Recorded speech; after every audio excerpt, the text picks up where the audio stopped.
श्रीराम जय जय राम। नमस्कार। आज दिनांक 12 जुलै।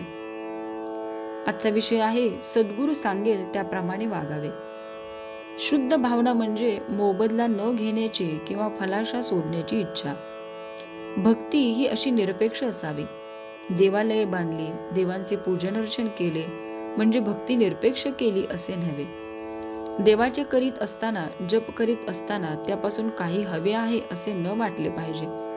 तुम्ही सर्व लोक भजन पूजन करता, परंतु हे सर्व कसे होऊन बसले आहे, जसे भांडे कुठे ठेवावे, पळी तामण कुठे ठेवावे वगैरे जे शास्त्रात लिहिलेले असते ते सर्व माणूस तोंडाने म्हणत असतो आणि करीत असतो, कारण त्यामुळे त्याला कृती करणे सोपे जाते।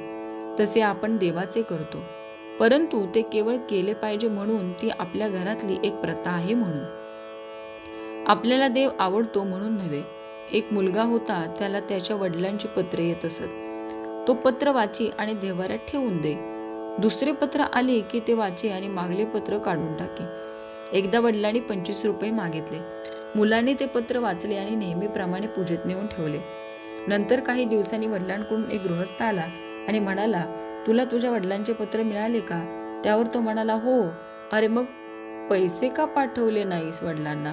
त्या गृहस्थाने विचारले। त्यावर तो म्हणाला, तेवढेच राहिले बघा। तसे आपले होते। आपण कृती करतो, पूज्यभाव वगैरे ठेवतो, परंतु सद्गुरूंनी सांगितलेले तेवढे करत नाही। त्यामुळेच आपली सत्कर्मे ही आपला अहंकार कमी व्हायला कारणीभूत न होता उलट अहमपणा वाढवायलाच मदत करतात। म्हणून सद्गुरूंनी सांगितलेले साधनच आपण प्रामाणिकपणे संशयरहित होऊन करावे। त्याकरता व्यवहार सोडण्याची जरूर नाही। आपण व्यवहाराला सोडू नये, पण व्यवहारात गुंतू नये। युद्धात सारथ्याच्या हाती सर्व काही असते। तो लगाम हाती घेऊन जागृतपणे उभा असतो आणि योग्य वाटेल तेथे रथ नेऊन उभा करतो। युद्धकर्त्याचे काम फक्त बाण अचूक दिशेला किंवा व्यक्तीवर सोडणे। त्याप्रमाणे आपले सर्व जीवन एकदा सद्गुरूच्या ताब्यात दिल्यावर तो सांगेल त्याप्रमाणे वागणे हेच आपले कर्तव्य ठरते।